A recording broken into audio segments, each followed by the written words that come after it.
Hey, folks, welcome back to another episode of the Change Physician Podcast. This is your host, Dr. Kevin Cuccaro. My co-host, Dr. Melissa Cady, cannot join us today due to doctor things. I'm sure you can all appreciate that.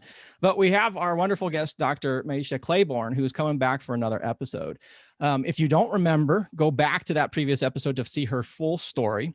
But just a kind of a quick recap here, she's an integrative family physician. She is an NLP, Neuro-Linguistic Programming and Hypnosis master practitioner, as well as a trainer and the founder of the Mind Remapping Academy. Maiysha, it is so great to have you back on the podcast today. Oh, Kevin, it is wonderful to be back. I had so much fun with you, Melissa, last time. And shout out to Melissa doing her doctor things. We miss you today, but we're going to have some fun. She always make it more interesting, you know, but we will struggle through and see what we can do. But in that end, let's actually start the conversation out, because what you're doing is fairly unique. And more specifically, it sort of takes physician skills or physician skills that we should have and applies them in different ways, and specifically into almost a coaching environment. So before we go there, because I want to be very explicit on this for the listeners, because there's so many things out there that is branded as coaching. Everybody's throwing up the sign, I'm a coach, I'm a coach, I'm a coach. So from your definition, what is a coach and what is it that they do, that they should be doing if you're pursuing one? Yeah, very good. So a coach is someone who is, I would say, in partnership with the person who wants the transformation. We call them the client, right? In partnership with the client to create a specific result in their life.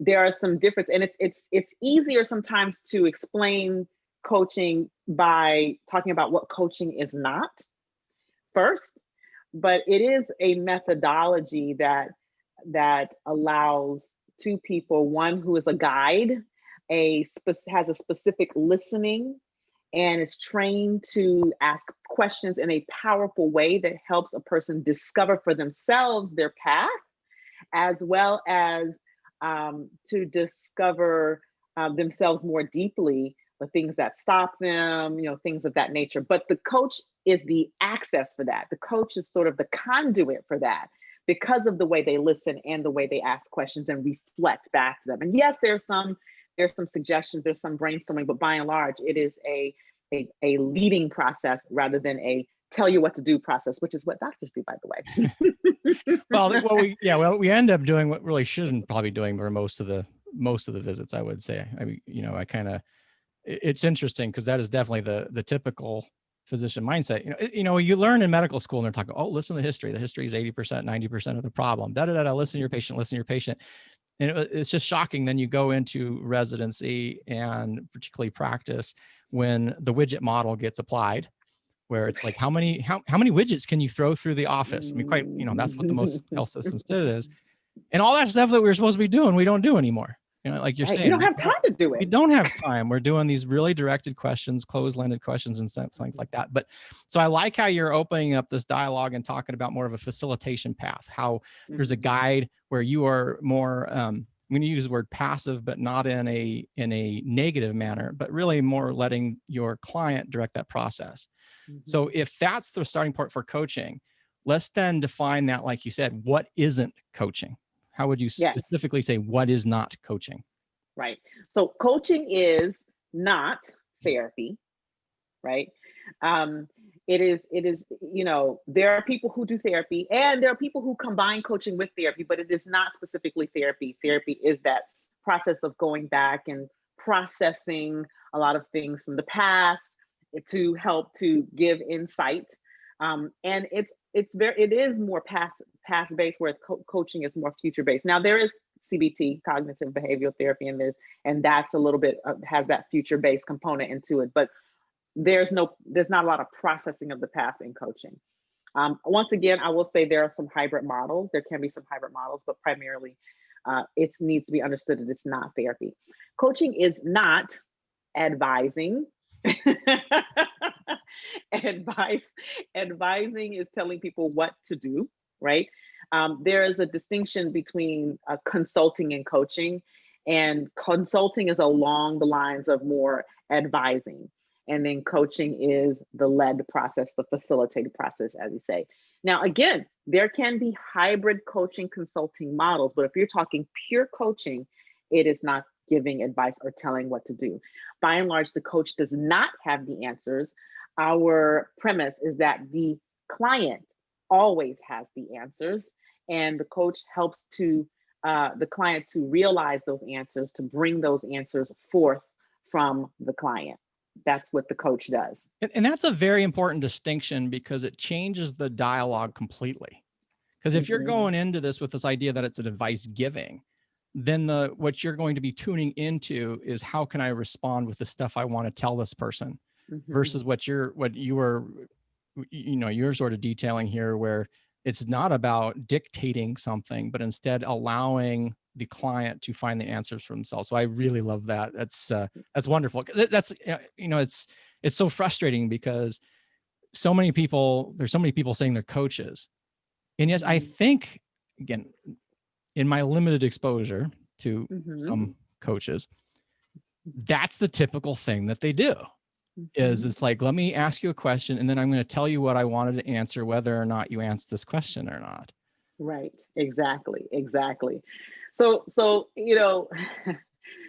I could say a lot about that, but I think because it's not just in our industry, it's across industries where the coach has to have a framework.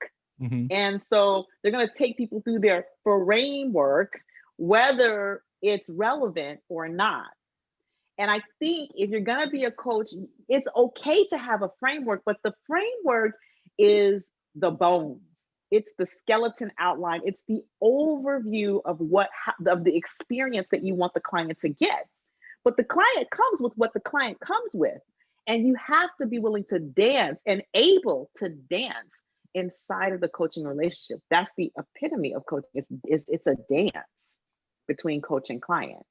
So the third thing that coaching is not is coaching is not commiseration.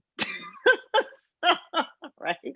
I have talked to some coaches who tend to be commiserators, like, oh, yeah, that's just so wrong. And there's that. And so it's not commiseration. It's not just pleasant conversation. Although coaching can be pleasant, coaching can be fun. It can also be painful. It can be emotional. The point is, with coaching, there is a direction. There's a direction that the client is going in. Now, the client is leading you in that direction, and you're facilitating a more rapid journey. Because left to the client's own devices, they may get there in 20 years. With a coach, they may get there in 2, right? Or 1, or in the case of, if you're doing NLP, 6 months. Had to throw it in there. But yeah. Well, and again, that also makes sense, because you're almost not only facilitating, but then you're accelerating people's progress.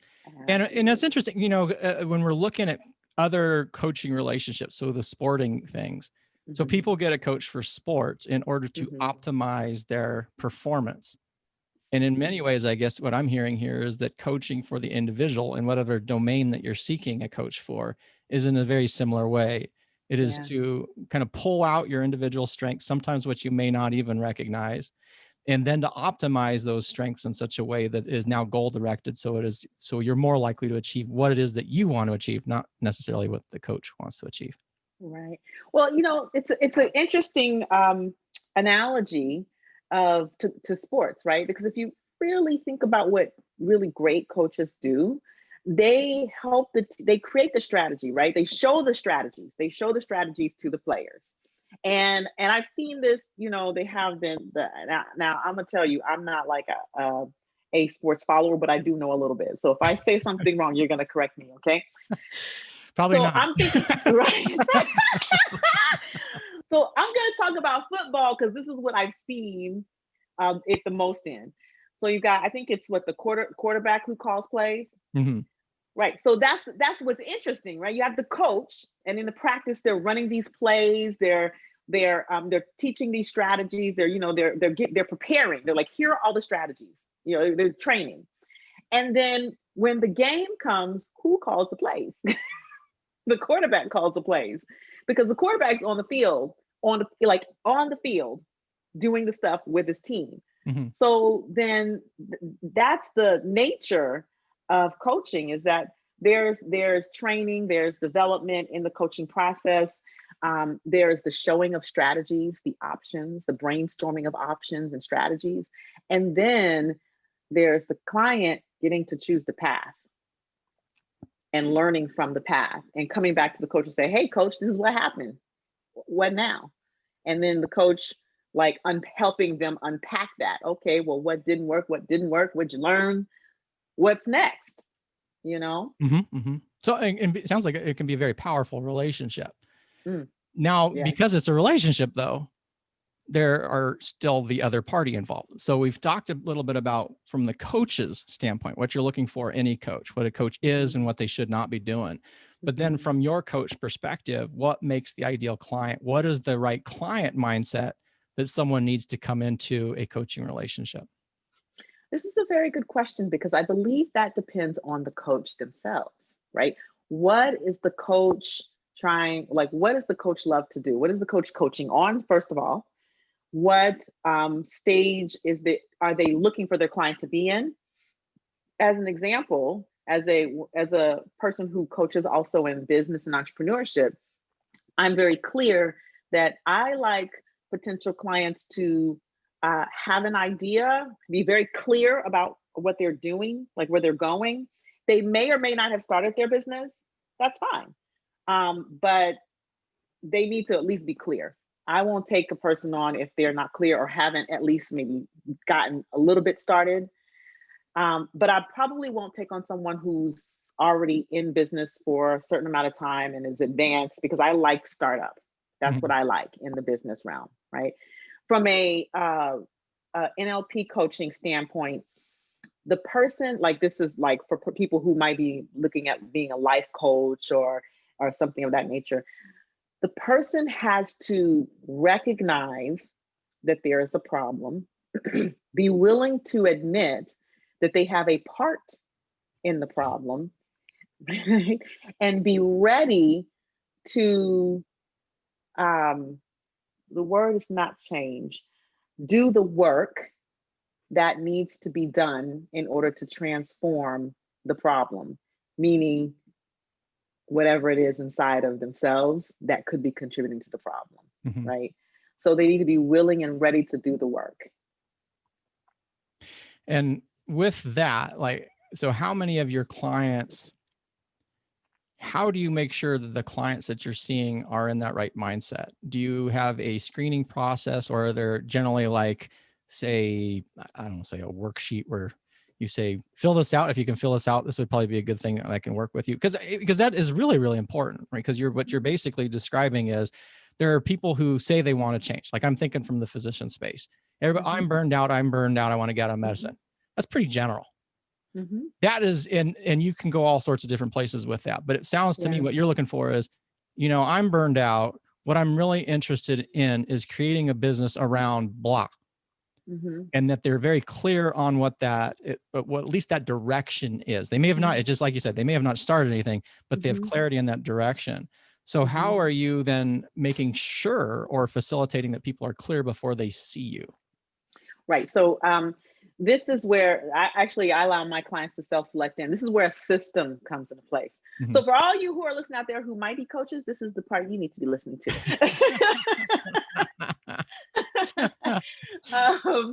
I have a system that helps me to self-select before I even speak to the person, but I do a one-on-one conversation with them that we call discovery calls. Really, it's a sales call, if I'm to be 100% honest. And people who get on the phone with me, they know that, they know that by the time they get to me. But initially, it may be a webinar, right? There may be a webinar that they watch, and the webinar takes them through 5 things that either they need to know about their business, or 5. There's one webinar I have called the 5 unconscious things that are sabotaging your life, right? So this is more for a life coaching scenario. And so that they come through the webinar, and at the end of the webinar, I always have an invitation. And the invitation is, if you know that you're in one of these spaces and you want to transform that, and this is who this is for, and I really state it, it's for people who are ready to work or have integrity, which is they show up, they say do what they say they're going to do, who are ready to invest in themselves, then book a call with me. That's the invitation at the end of the webinar, right? So then by the time they book the call with me, they have already gone through somewhat of a self-selection process. Mm-hmm. Now they book the call, they get on the calendar. At the end of the booking, there's a form that they have to fill out. And the form asks some very specific questions so that I can prepare for the call, right? It gets where they are, where they want to be, like what do they imagine their life to be like? Again, are you committed? Are you willing to invest in your development? And most of them say yes, or sometimes they say I'm unsure, and that's okay, right? And then when they get on the call with me, I take them through almost a mini coaching process, right? Where I'm doing an inquiry, and during that inquiry, I'm sort of reflecting to them what I hear and what I see.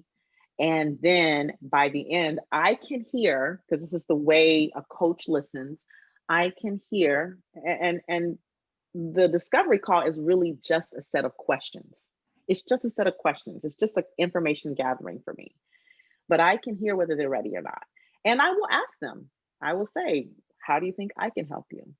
And they'll either tell me or they won't. And then at that point, if I feel that they are not only ready, and I tell them at the beginning of the call, if I feel that we're a good fit and you want me to help you, then we'll talk about how you can work with me.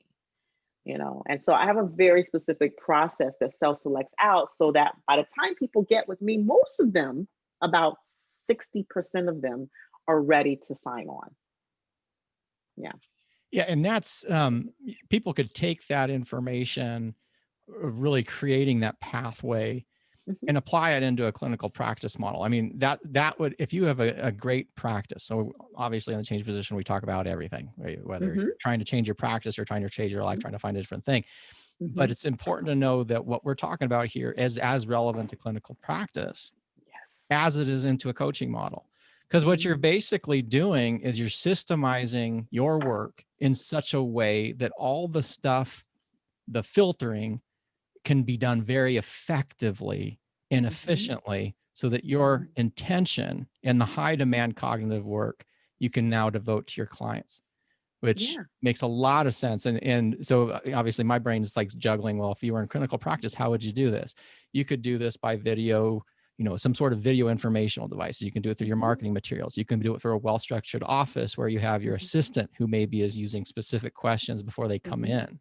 Yeah. So yeah, super powerful, people. I hope you're listening to what Dr. Claiborne is talking about here. Yeah. It's and the thing is, it's empowering to the client too, because they are on the way in, they're taking in this information, and they're self-identifying, like, oh yeah, this is me, right? Okay, I'm gonna take it to the next level. I'm gonna book this call. And then they're filling out this form, and they're having to introspect, like, wow, okay, what is my current situation? Okay, what if I had it on my way, how would it be like? And they're introspecting even before they get to the call. So it's very empowering. The process in itself is empowering. And when they get to the call, some people who don't sign up with me, just that call itself will transform them. I've gotten emails like, you know, months later, sometimes a year later, like, I did a call with you last year, and let me tell you what's happened in my life since. And they never signed up with me, you know? And that in itself is satisfying for me, because I'm like, well, as long as you get the transformation, I don't care how you get it, even if I just plant the seed, you know? And that's the difference between, it sounds like, what you're doing and what a lot of people throw up the shingle.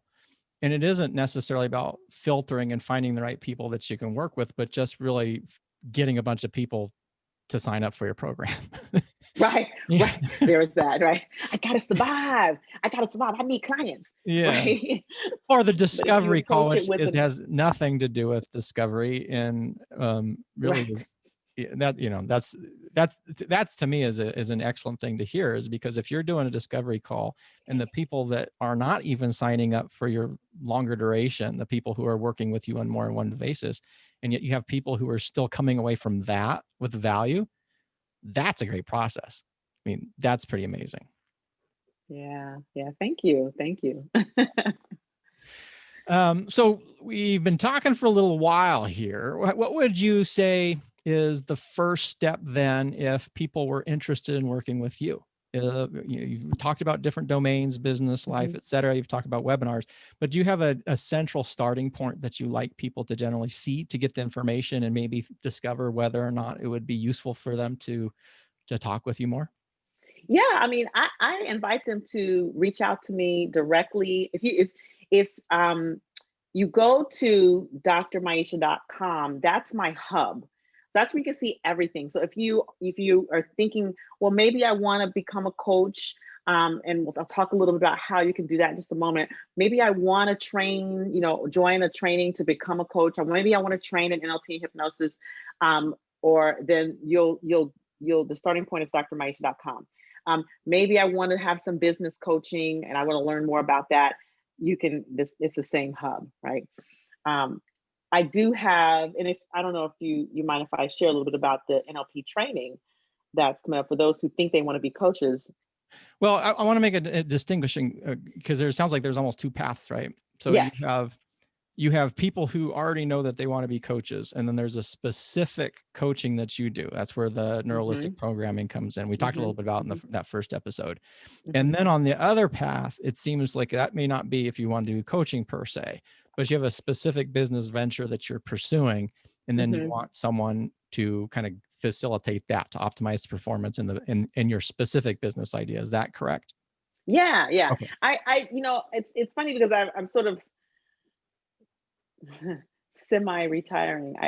It's so funny. I think how many times have I semi-retired? I feel like Michael Jordan going into retirement and coming back out again. But semi-retired from the business coaching arena. But I don't think I could ever give it up because I love it. It allows me to access a bit of creativity when I'm with a physician and we're brainstorming ideas and I'm listening to them create. And that process for me is it's very fulfilling. So that's why I mention it, even though I don't advertise myself as a business coach anymore, but I still get clients just because people know me as that in the space, and I do still love it.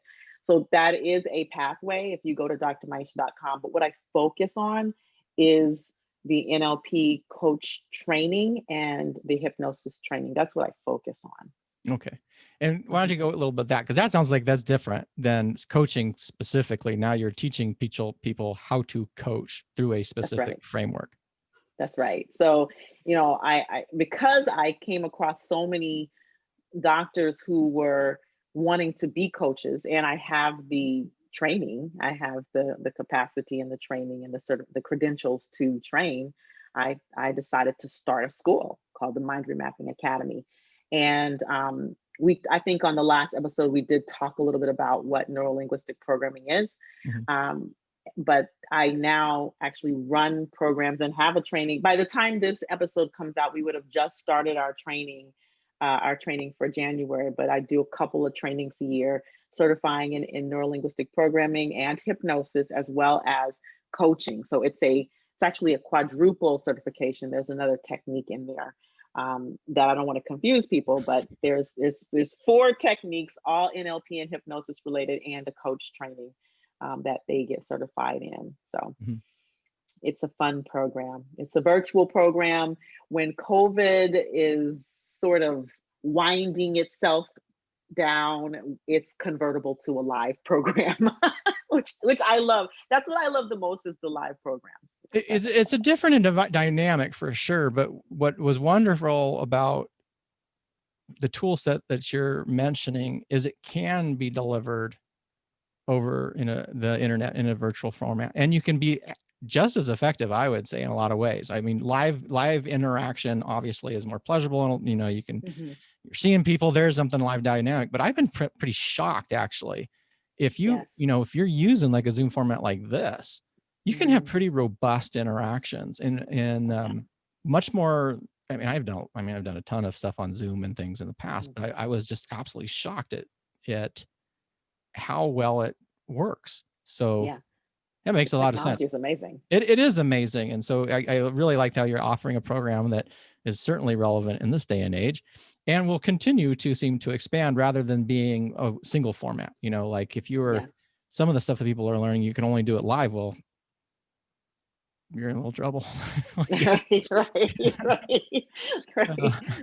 Yeah. Well, it's interesting though, because before COVID happened, I decided to do my last class virtual, but I was trained live and I was under the impression that it was really the only format that was being done. Mm-hmm. And so when I decided to do the virtual format, I thought to myself, well, I've not done it virtual before, but we're going to make it work. And it was a good thing that I did. It was almost a little bit of forethought because I started the program, the training before COVID happened. Mm-hmm. And then COVID happened. And I was like, whew, good thing I did this virtually, But one of the things, and I just want to make this point about NLP specifically, because people might ask, well, why would I want to learn NLP? Why don't I just go and do a regular old coach training, right? The thing about NLP that I love is that it does teach flexibility of behavior. And one of the presuppositions of NLP is the system or the person with the most flexibility controls the system, right? So when you learn NLP, among other things, you learn to be behaviorally flexible. And you learn all types of different tools to help you do this. And it works in clinical medicine, it works in coaching, it works as a parent, it works in relationships. So people ask, well, why should I learn NLP in addition to coaching?